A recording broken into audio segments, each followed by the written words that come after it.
ئیکۆفێمینیزم ئایدۆلۆژیا بزوتنەوەیەکە کە سەیری گۆڕانەکانی کەشوهەوا، نادواتپەروەری کۆمەڵایەتی، جیاوازی ڕەگەزی، نادواتپەروەری ژینگە، جەنگی وزە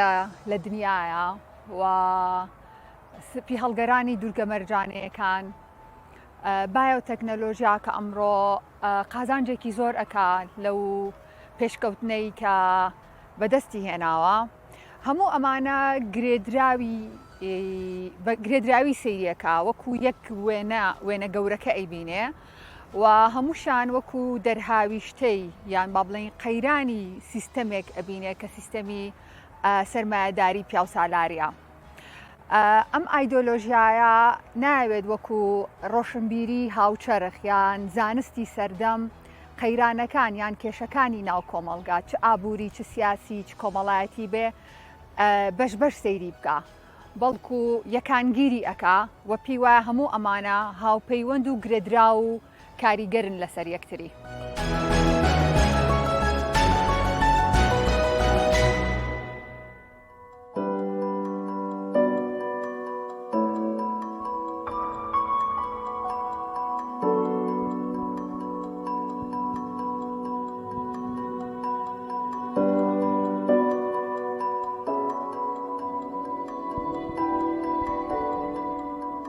ئیکۆفێمینیزم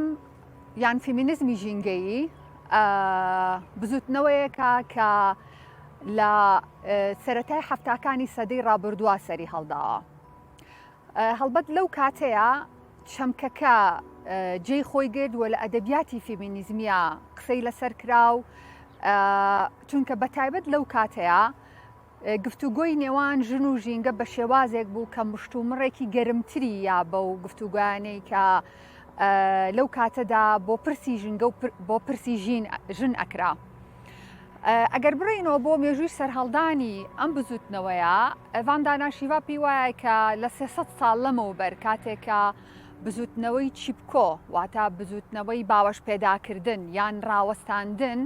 ئەو کاتەی ژنانی ناو گوندەکان باوەشیان بە دارەکان ئاکرد، کاتێک پیاوەکان ئایانویست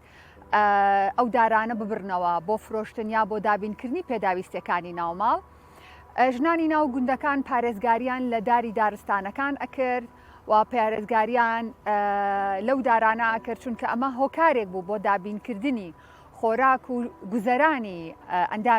ئەندامانی ناو خێزانەکان.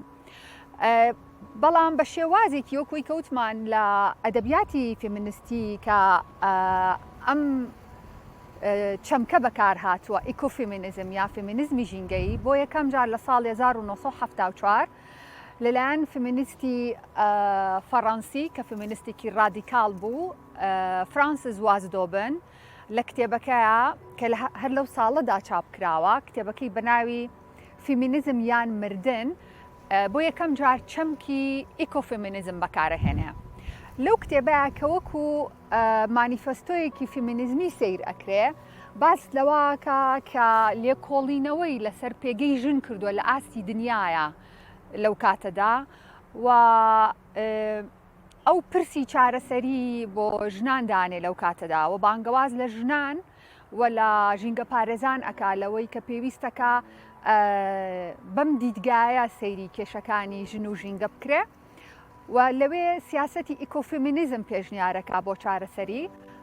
پێی وایە ئەم ڕێگەیە هۆکارە بۆ ئەوەی کە خودی دەسەڵاتی پیاوسالاری لە ناو ببرێ و لە هەمان کاتدا ڕەخنەی تونگ لە